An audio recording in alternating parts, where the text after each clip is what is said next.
আসসালামু আলাইকুম। Russia Ukraine যুদ্ধের সর্বশেষ আপডেট।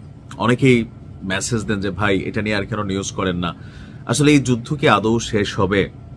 আমরা অনেকেই ধারণা করছিলাম যে 2025-এর মধ্যে এই যুদ্ধ শেষ হবে, কারণ 2025-এর জানুয়ারিতে যখন মার্কিন প্রেসিডেন্ট ডোনাল্ড ট্রাম্প ক্ষমতা গ্রহণ করে তখনই আমরা আজ করতে পারছি যে যুদ্ধটা শেষের দিকে, কারণ ডোনাল্ড ট্রাম্প এই যুদ্ধকে সাপোর্ট করছিলেন না। কিন্তু ইউরোপীয় ইউনিয়নের জার্মানি থেকে শুরু করে বেশ কয়েকটি দেশ এত শক্তভাবে, আবার ইউরোপীয় ইউনিয়নের বাইরে যুক্তরাজ্য থেকে শুরু করে আরো কিছু দেশ, তারা এতটা শক্তভাবে ইউক্রেনকে ব্যাকআপ করেছে, এমনকি দিন শেষে একদম বছরের শেষ প্রান্তে এসে আমেরিকার প্রেসিডেন্ট ডোনাল্ড ট্রাম্প তিনি নিজেও আপনার ইউক্রেন প্রেসিডেন্ট জেলির পাশে এক ধরনের দাঁড়িয়েছেন।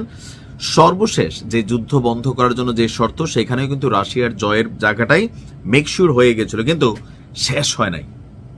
এর মাঝখানে স্পর্শকাতর এক ঘটনা ঘটছে, যেটা নিয়ে জেলির বাসভবন যে কোনো সময়ে পুতিন উড়াই দিতে পারে। কেন? একটি ইউক্রেনীয় ড্রোন রুশ প্রেসিডেন্ট ভ্লাদিমির পুতিনের যে বাসভবন, অর্থাৎ পুতিন কাকু রাষ্ট্রীয় যেই ভবনে ঘুমায়, সেই ভবনে লক্ষ্যবস্তু করেছিল আঘাত করার জন্য।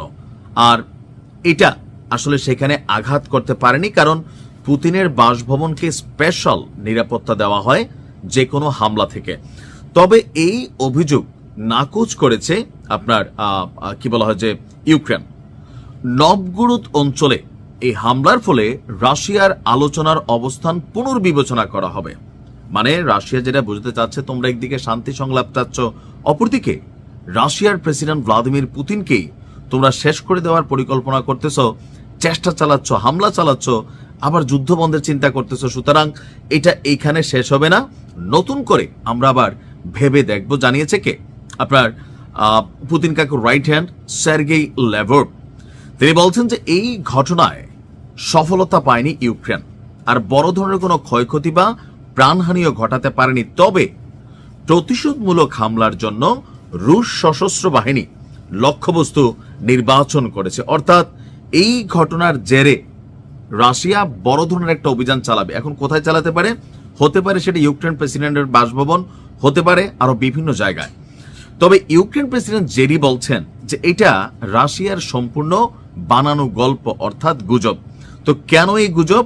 তার বক্তব্য, দাবি করা ঘটনাটি ঘটে তার আগের দিন, অর্থাৎ যখন ফ্লোরিডায় যুক্তরাষ্ট্রের প্রেসিডেন্ট ডোনাল্ড ট্রাম্পের সঙ্গে জেলি 3 ঘন্টা বৈঠক করছিল। তো আলোচনায় কোনো বড় অগ্রগতি না হলেও শান্তি পরিকল্পনার সর্বশেষ সংস্করণে কিছু এখানে মতামত, তারপরে ইউক্রেনের নিরাপত্তার জন্য ইউরোপীয় ইউনিয়ন এবং মার্কিন প্রেসিডেন্ট ট্রাম্পের কাছে নিরাপত্তা গ্যারান্টি ওয়ারেন্টি চাচ্ছিল আপনার জেলি। আর নিরাপত্তার জন্য যুক্তরাষ্ট্র 15 বছরের গ্যারান্টি দিবে এবং সেই গ্যারান্টি বাড়ানোরও অপশন থাকবে বলে জানিয়েছে জেলেনস্কি। এখন জেলি যেটা বলতে চাচ্ছে, পুতিন আসলে আপোষ চাচ্ছে না। পুতিন নতুন সুতা ধইরা, উসিলা ধইরা জেলিরে শেষ করতে চাচ্ছে, অথবা ইউক্রেনকে বড়াইতে চাচ্ছে। আর এই জন্য এই ধরনের একটা স্পর্শকাতর অভিযোগ আনা হয়েছে আপনার ইউক্রেনের বিরুদ্ধে, যে পুতিনের বাসভবন লক্ষ্য করে তারা ড্রোন হামলা চালাইছে। আর যেমনি যেমনি হোক রাশিয়ার প্রতিরক্ষা মন্ত্রণালয় বা ডিপার্টমেন্টগুলা সেই হামলাটা ঠেকিয়ে দিয়েছে, কিন্তু জেলি যে মারতে চাইছে এটাকে রাশিয়া হালকাভাবে দেখছে না।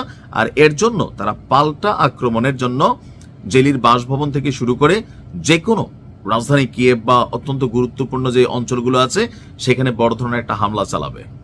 এখন আসলে হইতে পারে, পুতিন কাকুর মাথা তো অনেক বয়স হয়েছে, মাথাতে অনেক জটিল বুদ্ধি, কুটিল বুদ্ধি থাকতেও পারে। আবার জেলি যে আলোচনা নিয়ে বা গ্যারান্টি ওয়ারেন্টি নিয়ে আলোচনা করতেছে, রাশিয়া হয়তো বুঝাইতেও চাইতেছে যে একদম ঢেলে দিবে। আপনার কি মনে হয়, যেটা কি রাশিয়ার সাজানো গল্প নাকি ঘটনায় সত্যতা আছে? তবে আমার মনে হয় সত্যতা আছে, কারণ ইউক্রেনে এর আগে রাশিয়ার অভ্যন্তরে বেশ কিছু ঘটনা ঘটাইছে, অনেকে মারাও গেছে। ভালো থাকুন।